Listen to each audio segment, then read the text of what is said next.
Our Father in heaven, hallowed be your name. Your kingdom come, your will be done, on earth as it is in heaven. Give us today our daily bread.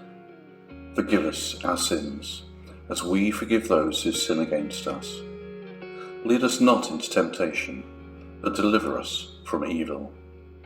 For the kingdom, the power, and the glory are yours, now and forever.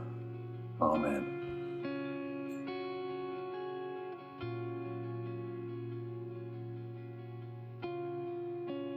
Now and forever. Today, we're looking at the last line in the Lord's Prayer, now and forever. This is the final touch. Jesus' example of how we should pray stops with the line, but deliver us from evil. We've then added on a doxology, an addition that justifies what we have just said. The Lord's Prayer in a nutshell is, God, you are amazing. Please provide for us. Help us to be better, to be more like you. We then move into the doxology, which explains why we're happy to recite the Lord's Prayer, and Evelyn beautifully explained this to us last week, giving us some idea of just how glorious God is. Then the final line that we use is, now and forever. We've prayed the prayer, we've confirmed why we do that because God is amazing. Then we put it all into context. The context that I think in the 21st century is getting harder to grasp, the eternal context, forever. Ecclesiastes says, God put eternity in the heart of man, yet no one can fathom what God has done from beginning to end. We have a sense of eternity within us, but we can't really make sense of it. Who of us really can grasp how things add together within an eternal time frame?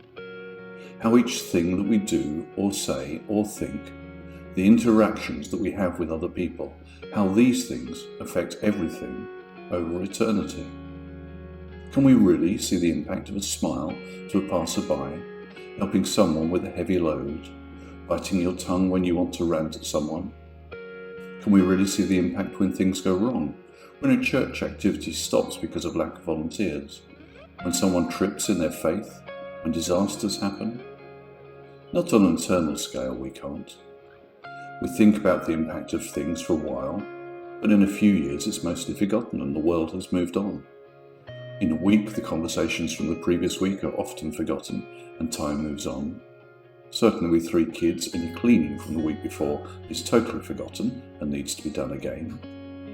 And a concept of concerns is even shorter than that.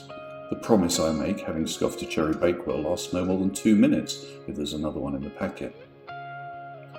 Paul talks about the peace which transcends all understanding. This is a verse I've grappled with for years.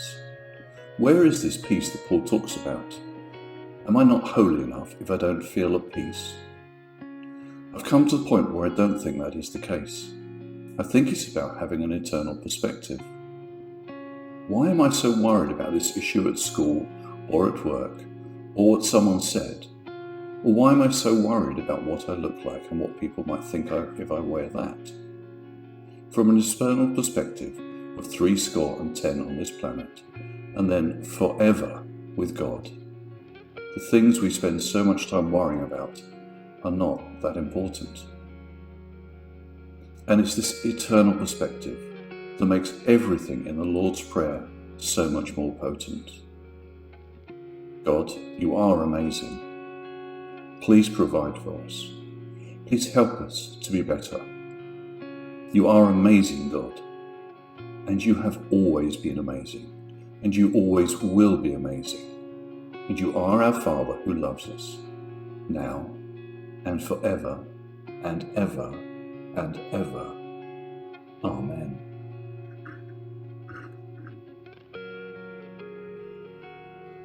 Let us pray.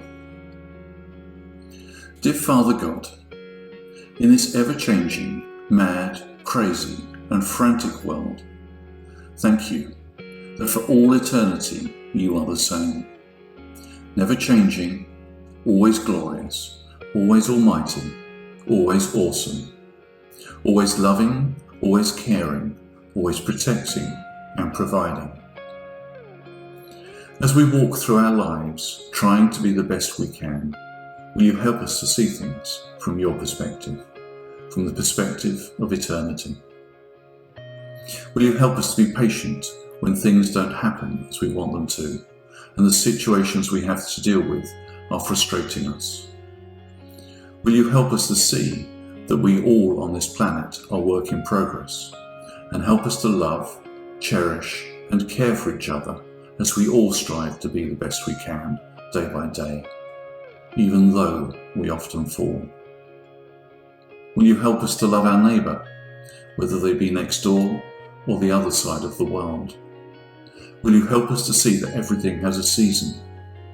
Sometimes things end and this opens up opportunities for new things to begin. Will you help us not to be scared of change? You are eternal, unchanging, our rock and our fortress.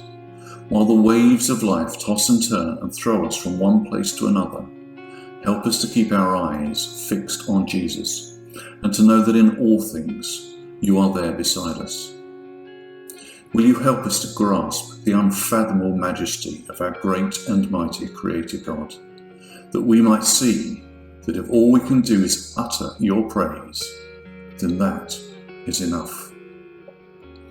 Will you help us to keep our eyes fixed on you, now and forever?